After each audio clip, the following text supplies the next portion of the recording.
Revenge with Karen. I knew the tides had turned when our new chief strategy officer started live streaming his coffee orders on Slack and demanding we all react with flame emojis. This was the same guy who, 3 weeks earlier, mistook a Sarbanes-Oxley clause for a Game of Thrones character. Troy Williams, nephew to the now absent founder, had waltzed in with his gelled hair, crypto sneakers, and a personality built entirely out of LinkedIn jargon. And just like that, place I'd given 14 years of my life to morphed into a one-man ego circus.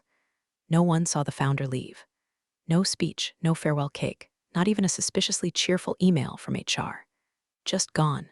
One Friday, we were running year-end compliance reviews with him in the loop. Monday, his nephew shows up, parking in his spot, and calling the legal department the Vibes team. I'd spent over a decade quietly keeping our house in order, risk assessments, vendor compliance audits, cross-border regulatory reports. Most people couldn't even spell my title, but they damn well relied on me when things got hot. Now, I was being talked over by a man who once asked me if financial transparency meant putting our budgets on Instagram.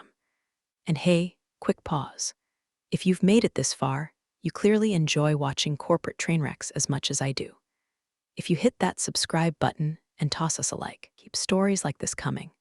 Our team's fueled by chaos, caffeine, and your clicks, so seriously, thank you. Anyway, my first real warning shot came during a cross-functional budget meeting. Troy barged in 15 minutes late, sipped an aggressively green smoothie, and pointed at me mid-sentence. "Serena, you still doing that, oversight stuff?" I blinked.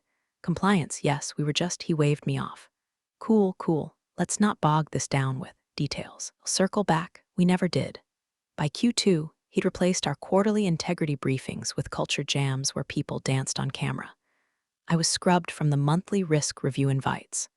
The reports I submitted were too dense, he said, and should be reimagined into something scrollable.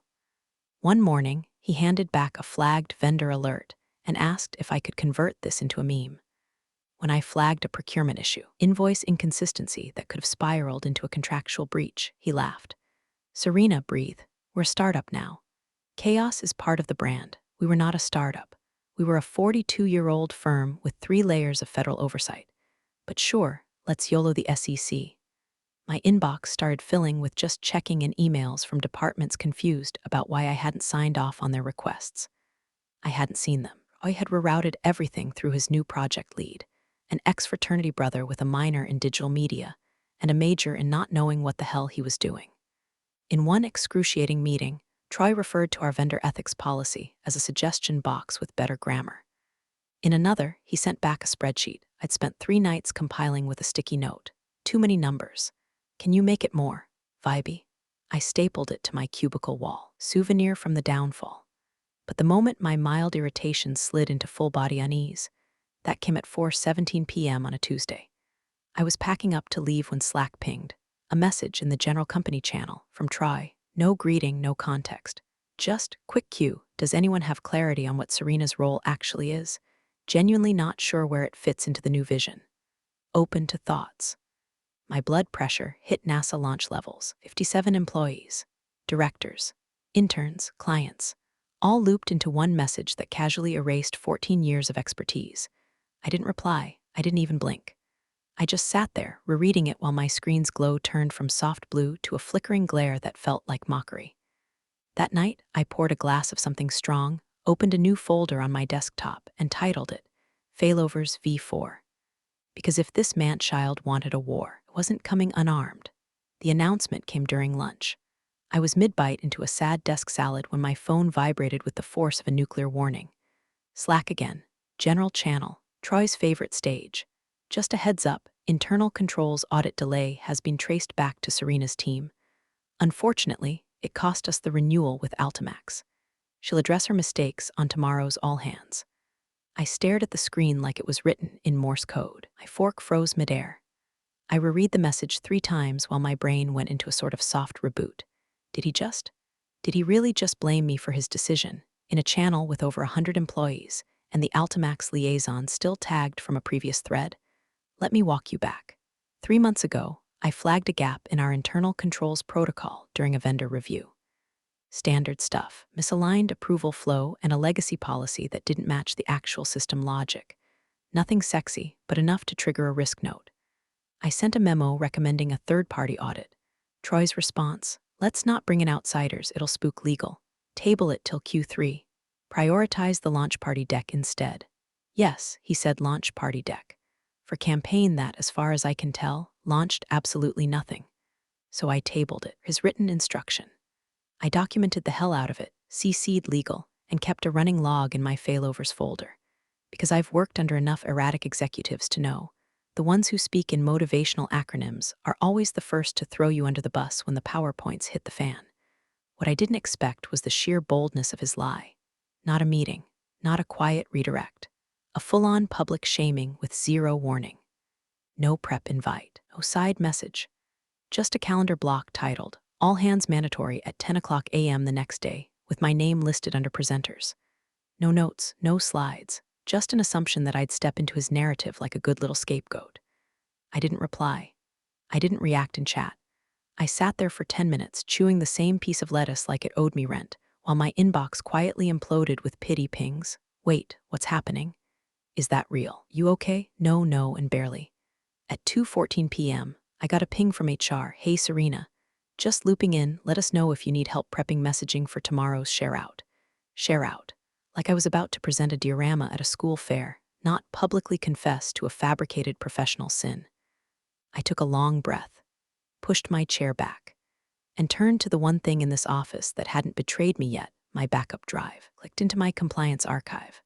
Opened the failovers V4 folder. Inside, email chains with Troy's deferral request, a time-stamped memo I sent to legal, my initial recommendation for the audit. A recorded call, company policy allowed it. He'd approved blanket call logging during his first week to increase transparency, irony bleeding from every syllable. I didn't rage, didn't cry, just dragged the folder into a new workspace and created a fresh document. Title: Statement of Clarification March Event Subtitle: Chronology of Audit Deferral and Associated Communications. It was not going to be a speech. It was going to be a record, a precise, surgical unraveling of the lie he'd wrapped around me like a noose. If Troy wanted me to confess, I'd confess to exactly what happened. Line by line, timestamp by timestamp, the quiet fury of a woman who'd just been dared to document her own salvation. I didn't go home that night. Not really. I microwaved some leftover pad thai, set my laptop on the couch cushion beside me like it was a sleeping pet, and started combing through the wreckage of the past 6 months. My apartment stayed dark, except for the blue glow of the screen and the occasional flicker from my building's ancient hallway light, which always gave off the vibe that someone had just been murdered.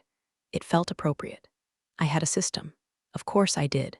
When you work in compliance long enough, you either develop a fortress of documentation or you end up buried under someone else's negligence. I'd been through too many he said / she forgot cycles with execs who couldn't remember what color the truth was, so I tracked everything. The first thing I pulled up was my March folder. I knew the timing. The moment Troy started stomping around in his oversized authority. Knew when the audit conversation happened, just couldn't remember if I had the receipts to back it. Spoiler, I did. Email thread titled Urgent Vendor Flag Audit Recommendation. Sent, March 13, 9:08 a.m. To Troy Williams, legal, and me. My message was boring, professional, and correct.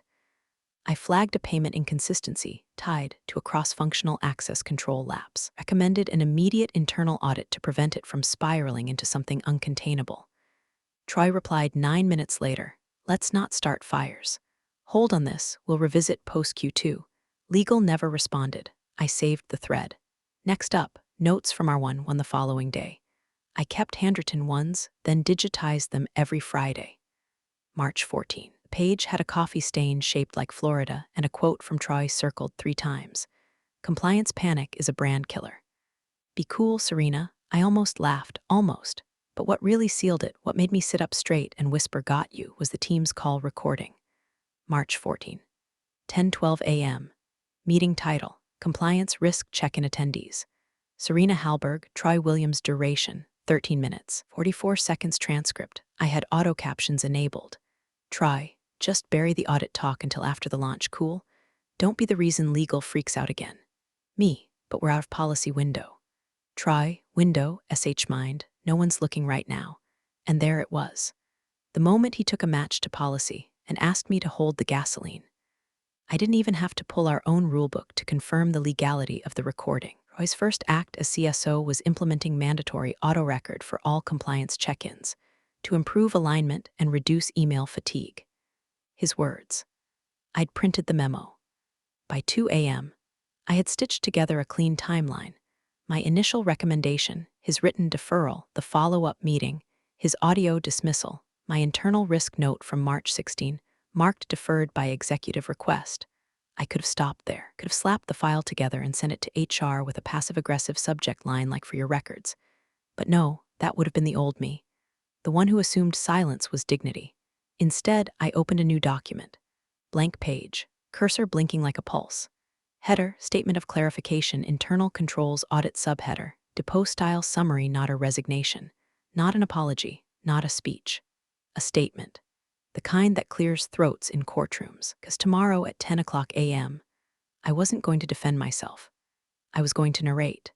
By the time the sun came up, I had rewritten the Statement of Clarification 3 times, each version sharper, tighter, more surgical than the last. Not dramatic, just factual, deadpan, precise enough to double as a scalpel or an autopsy report, depending on who was holding it, and I'd be holding it. At 8:13 a.m., I got the first of 3 check-ins. Char pinged with all the gentle condescension of a guidance counselor after a cafeteria fistfight. Hi, Serena. Just checking in ahead of today's share-out. Are you comfortable taking accountability during your segment?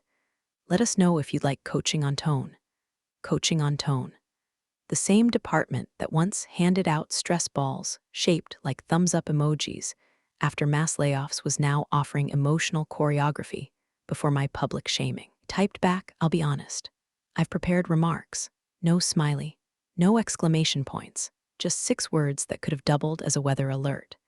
At 9:02, I got pulled into a prep call hosted by Troy and one of the junior HR reps who looked like she'd cry if you asked her to define whistleblower. Troy showed up late, of course, still chewing something. Hair perfectly chaotic like he paid extra for it to look like he didn't try. Waved at the screen like a middle schooler logging into Zoom health class. Hey team, just want this to feel aligned. Serena, we're not trying to point fingers. Just give folks clarity, keep it light. Sound good? Clarity's good, I said. I'll be reading from prepared remarks. He blinked. You mean like a statement? Yes. Cool, cool, cool. Just make sure it matches the messaging. He flashed a smirk that probably worked on baristas and interns. Stick to the script, right? At his eyes, I wrote my own. The HR rep shifted awkwardly. Troy laughed. Love that. Just don't go full law and order on us, okay? He had no idea. At 9:21, a calendar reminder popped up. Observer review all hands. Attached was a link to a private Teams room, the kind legal used when they wanted to witness something without being too involved. Passive liability management, basically. The assigned observer, Adrienne Carter, senior legal advisor. I'd met her once, in a compliance workshop, where she corrected someone's pronunciation of fiduciary, and then spent the next 20 minutes glaring at the coffee machine. She joined the call 5 minutes early, didn't say a word, just sat there, adjusting her blazer like she was prepping for mugshot. As per protocol, anyone presenting material at a company-wide all-hands had to pre-submit documents to legal at least 30 minutes in advance. It was a stupid rule no one enforced until now. I emailed my document to the legal alias with the subject. Pre-submission statement of clarification, Serena Halberg. 2 minutes later, Adrienne's camera blinked. She tilted her head, squinted at something off-screen, and then disappeared. No got it, no thanks, no reaction. Just off.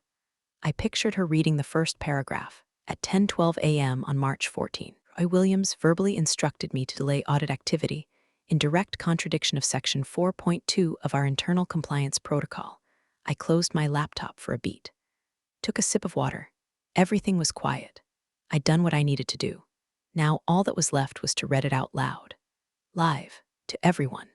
When the company all-hands began at 10 o'clock a.m. sharp, there were already 187 participants in the Zoom room. By 10:03, the number had climbed past 230.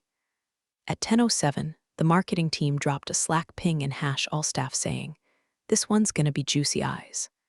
By 10:10, there were over 300 people tuned in, more than the last product launch, more than the diversity summit, even more than the town hall where Troy cried after being named emerging leader of the quarter. They came for the blood. Screen opened with the standard slide. a navy background, white company logo, and beneath it in font too small to be that confident, quarterly alignment meeting. Troy's camera clicked on first. He was smiling, bouncing slightly in his chair like a kid waiting to unwrap his birthday Nerf gun. His mic was hot. "Hey team, thanks for making time. Before we jump into the big wins, we wanted to take a moment to clear the air around some recent audit concerns. Serena has something she wants to say. Wants. Like this was voluntary. Like I had spent the night scribbling apologies into my gratitude journal and had now shown up to bare my soul to the corporate gods. My camera turned on. I didn't smile. I didn't nod. I didn't hi everyone or thanks for the opportunity. I adjusted the angle slightly so the window light behind me looked almost clinical. Then I read. At 10:12 a.m. on March 14th of this year, I. Williams instructed me to deprioritize an internal audit review that had been flagged as high risk under our vendor compliance matrix. I could hear the chat notifications start to slow. Not stop, slow. His exact words, per our recorded meeting transcript, were, "Just bury the audit talk until after the launch, cool? Don't be the reason legal freaks out again." This instruction contradicted Section 4.2 of our internal compliance protocol, which mandates that all vendor risk flags receive a response within a 10-day window. Troy's smile didn't move, but his eyebrows betrayed him, just the tiniest twitch of surprise. Then irritation. I continued. Documentation of this deferral was submitted on March 16th, including an internal risk memo marked deferred by executive request. This document was reviewed by legal, but received no further response. The lawyer's camera, one tucked quietly into the top row, unmoving since the start of the call, clicked off. Gone. No exit message. Just darkness where oversight used to be. I scrolled. No hesitation. Further review indicates that this was not an isolated incident. Between February and April, at least 3 audit escalation requests were paused or deprioritized by verbal instruction from Troy Williams. Supporting emails and call transcripts have been archived in Folder 3B of the compliance drive, under failovers V4. Someone on the call hadn't muted their mic. I heard a whisper, almost involuntary. Is she reading from a deposition? I didn't look up. In addition, during a 1-1 meeting on April 6th, Troy Williams referred to audit protocol as a suggestion box with better grammar, and advised that I be cool rather than raise flags externally. This is corroborated by notes dated April 6th, scanned and timestamped in the same folder. The chat had frozen completely. Not a single reaction, emoji, or GIF. Even the designated Slack cheerleader from People Ops had gone radio silent. I paused, not because I needed to, but because I wanted the next line to land without interruption. This sequence of actions, verbal deferrals, written contradictions, and informal discouragement constitutes a pattern of obstruction noted in Compliance Log 2237A. That's when my screen glitched. Not technically, but atmospherically. Like the air had shifted, and I wasn't done, not even close. The screen went dark at exactly 10:18 a.m. Not just mine, everyone's. A frozen hush followed by a quick flicker, a corporate blue slide with the words "meeting suspended, technical difficulties," in font so sterile, it may as well have come with a legal disclaimer and blood pressure medication. Slack exploded 30 seconds later. Private messages, emojis, people tagging Hashit support, even though we all knew the only technical difficulty was named Try. I stared at my inbox as it filled like a sink with the drain plugged. Hey Serena, just wanted to say I see you. Saved a screen recording if you need backup, say the word. Do you need support? I have screenshots and timestamp logs. Holy SHT, respect. I hadn't even stood up from my chair. I was still sitting in my apartment, back aching from tension, index finger hovering over the trackpad like I might scroll just one more time. At 10:23 a.m., I got the first email from HR. Subject, meeting suspension and next steps body. Hi Serena, thanks for your contribution this morning. Given the unexpected direction of your remarks, we're pausing further communications until we can assess alignment. Please don't join any scheduled meetings for the remainder of the day. Translation: sit down and shut up while we try to duct tape the walls back together. I didn't reply. I knew what came next. Not because I'd been here before, but because I'd watched this play out too many times from the sidelines. I documented it for other people, reviewed the case files, seen what happened to the women who spoke too clearly, but I wasn't shaking. At 11:06 a.m., a new name appeared in my inbox. From legal at company parent group com subject, internal statement compliance call body. Serena, thank you for your remarks this morning.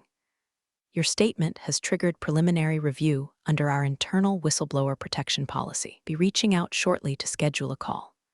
Please do not respond to further inquiries without representation. Representation. Whistleblower protections. Parent company. That last one was important. See, our company wasn't really independent. We were one branch in a much larger corporate organism, tangled inside a spiderweb of subsidiaries, shell companies, and parent entities, whose logos only surfaced on tax forms and quarterly disclosures. I knew that most people didn't. I'd been the one updating those ownership diagrams during mergers. So when the parent company got involved, it meant someone very high up had taken one look at what I said and whispered, "Oh no." At 12:14 p.m., HR tried again. A different tone this time. "Hi, Serena, legal is reviewing your concerns, and we're supporting that process. For now, placing you on paid administrative leave while we coordinate next steps. Let us know if you need anything." Need anything? Yeah, maybe a time machine to before your golden boy thought humiliation was a strategy. At 1:42 p.m., the internal org chart updated. The Zoom link for the next leadership sync disappeared. By 2 o'clock, Troy's calendar went dark. Rumors started dripping into my DMs like faucet leaks. Troy was seen leaving the office early. He looked pale. Someone from legal was in the executive suite with the door closed for over an hour. "Did you really read from a deposition?" I didn't answer. I just brewed a cup of coffee and stared at my laptop while the emails kept stacking. The momentum had shifted. Not completely, not yet, but the air was changing. The silence around me wasn't punishment anymore, it was vacuum pressure. Everyone holding their breath, waiting for the next rupture. At 3:27 p.m., the message came, from an address I didn't recognize at first. Gen Counsel at company parent group com subject. Request for confidential call body. Ms. Halberg, we've reviewed your submitted documentation and would like to speak with you directly. Please let us know a secure time this week that works for you. No HR CC'd, no try, just me and the people who owned everything. The real owners. Just like that, I realized I wasn't just holding receipts. I was holding leverage. The next morning, I put on real clothes for the first time in 2 days. Not because I had anywhere to be, but because I was about to hand-feed evidence to a legal team big enough to crush entire departments. Button-down shirt, hair back, clean desk, no crumbs of emotional chaos. Just strategy, sealed and zipped into folders. At 9 o'clock a.m. sharp, secure line opened. The call was hosted by 2 people from the parent company's compliance division and 1 woman from external counsel whose voice sounded like it had personally ended several careers. No small talk, no "how are you holding up," just "please walk us through the timeline and supporting material." I already had the share folder built, read-only access, time-stamped edits, metadata intact, 14 documents total, an index sheet labeled Contradictions Internal Audit Delay /Q1 Q2. Each document paired one of Troy's public claims with a contradicting artifact. His email deferrals, meeting invites he canceled, memos where he specifically requested I deprioritize compliance reviews to protect innovation bandwidth. That was his actual phrase, protect innovation bandwidth. I highlighted it in neon yellow, just to let it sing. I spoke slowly. No emotion, just the truth arranged like chess pieces. Every sentence nudged them closer to checkmate. But it was what came after that flipped the board. At 11:43 a.m., right as I was wrapping up the call, I got a message from someone unexpected. Daniel Cho, an assistant in finance who once thanked me for catching a double payment to a fake vendor his old manager approved. His message read, "Hey Serena, I thought you might want to see this. Not supposed to have it, but, well, I do." Attached, an internal spreadsheet titled Risk Offloading Strategy Conflicts. The file name was sloppy, but what it contained: fire, 6 tabs, dozens of line items, color-coded entries that looked like someone's idea of cleanup by camouflage. But nestled between expense reconciliations and vague streamlining projects was the smoking gun. A column labeled Flag Suppression Q1, rows of entries tied to vendors I had personally marked for review. Next to each, Troy's initials, TW, again and again. Some were marked OCT verbally, others tagged hold until after Q2, but the language was unmistakable. One row even read, suppress until Serena rotates out / restructure pending. I stared at that one for a long time. The rotation never happened. The restructure never came. Instead, he tried to skip straight to erasure. Added the spreadsheet to my folder. At 1:16 p.m., I received a follow-up email from the parent company team. Short, clinical, precise. Your documentation has been formally submitted to internal audit. We appreciate your cooperation. At 2:04 p.m., someone on Slack posted that Troy's photo had disappeared from the executive org chart. By 2:17, internal announcement went out from HR. Troy Williams has been placed on administrative leave pending investigation. We appreciate your discretion as we navigate this matter. No details, no apology, just corporate antiseptic, but to anyone paying attention, it rang like a bell. I didn't react, not outwardly, but inside, something started to settle. Not victory, not yet. Just the sound of momentum changing direction. And for the first time in days, exhaled without flinching. By Thursday morning, the company was bleeding spin. The first blast came from the founder himself, yes, the same one who disappeared like a magician in khakis 6 months ago and hadn't been heard from since Troy's ascension. Apparently, exile makes a man nostalgic. He issued a statement through the company blog, which had previously been used only to brag about dog-friendly workspaces and wellness snacks. The title, Reflections on Culture, Generations, and Leadership. It started with the usual fluff, gratitude for the team, innovation in all forms, etc., then pivoted into what could only be described as a soft-focus gaslight. Recent events reflected generational miscommunication regarding strategy, compliance, and internal agility. While intentions were good, clarity was lost. Translation. Sorry someone told the truth, but wouldn't it be cooler if we all forgot? The comments were disabled. Cowards? By mid-afternoon, I got an email from HR, not the peppy generalist who once brought cupcakes for passive-aggressive morale, but the quiet one, the one who moved like she knew where the bodies were buried. Hi Serena, legal is eager to close this chapter cleanly. We'd like to extend a goodwill settlement offer to clarify any remarks made during the all-hands and avoid further confusion. Further confusion, not litigation, not investigation. Just confusion, like I'd accidentally yelled fire in a crowded theater and now they wanted me to hand out marshmallows. Attached was an NDA, 5 pages long, an apology statement, even pre-written language I could personalize. Payment was decent, very decent. Not shut up forever money, but please go away quietly money. I didn't even blink before replying, respectfully declined. Then, without asking for permission, added a calendar block to the company-wide invite system.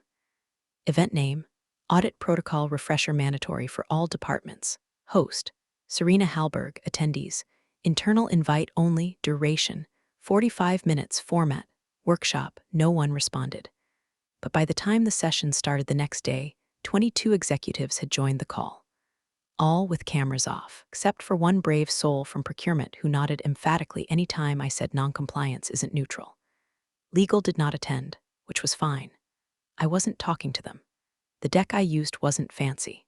No GIFs, no brand gradient, just screenshots, timelines, policy citations, and the phrase documentation protects everyone on every third slide like it was a sermon refrain. No one spoke until the end. Then someone unmuted and asked, "We covered for the stuff that's already been delayed." I looked directly into the lens and said, "Not yet, but we could be." The call ended in silence. I figured that would be the end of it. I'd done the damage, pulled the receipts, declined the hush money. What else was there? Turns out, promotion. At 4:22 p.m., my personal email pinged with a message from a name I didn't recognize, but a domain I did, parent company again. This time, not legal. Not audit. Executive office. Subject, new role opportunity global oversight body. Ms. Hallberg, we've followed your handling of recent events with admiration. We'd like to formally offer you the position of Director of Oversight, Global Division. This role would allow you to help rebuild risk culture across our entire portfolio. I reread the line twice. Not fix this mess. Not put out the fire. Rebuild risk culture. They didn't want a cleaner.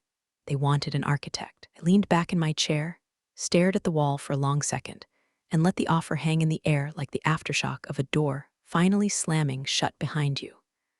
Dry satisfaction doesn't come with applause. It comes with a job title. The memo dropped at 8:01 a.m. on a Monday. like all corporate pronouncements do, just early enough to rattle the insecure, and just late enough to spoil someone's oatmeal. Checked. Leadership Announcement Oversight Division from Executive Office, Parent Group Holdings to all staff. We are pleased to announce the appointment of Serena Hallberg as Director of Oversight, Global Division. Serena will lead cross-portfolio risk integrity efforts, reporting directly to our Chief Compliance Officer. Her approach to transparency, documentation, and operational accountability reflects our core values.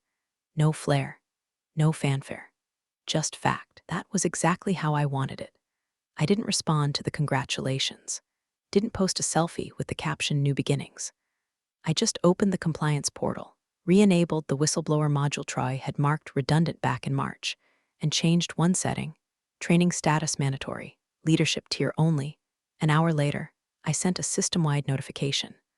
All executives are required to complete updated whistleblower training before Q1. Within minutes, the VP of Product replied asking if it was really necessary. I ignored it. Let the system send him 3 auto reminders and a compliance flag. It felt cleaner that way. By noon, I had a formal invite in my calendar. Event, Quarterly Board Review, Presenter, Serena Hallberg, Location. Executive Conference Call Recording Enabled. I hadn't been on one of those calls in 2 years, not since I got quietly edged out of the room by Troy's charisma and someone's hunger for fresh perspectives. Now my name was back, this time at the top. The camera turned on. I wore black. No logos, no earrings, no smile.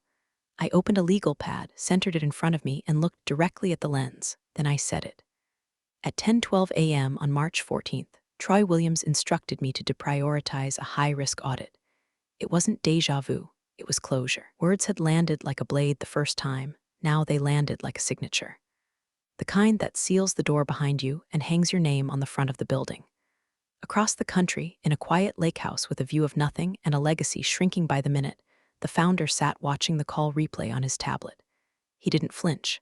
He didn't argue. He just sighed. She read us our own damn audit. The screen went dark. That night, I took the old Failovers V4 folder and archived it. Not deleted, archived, because history deserves its place. But it didn't need to live on my desktop anymore. I shut the lid, exhaled, and whispered to myself, not bitter, not smug. Just final. I didn't burn the bridge. I documented it. Thanks for joining the fun, you office survivors. Subscribe for more switch-flicking drama. Let's make your former coworkers sweat.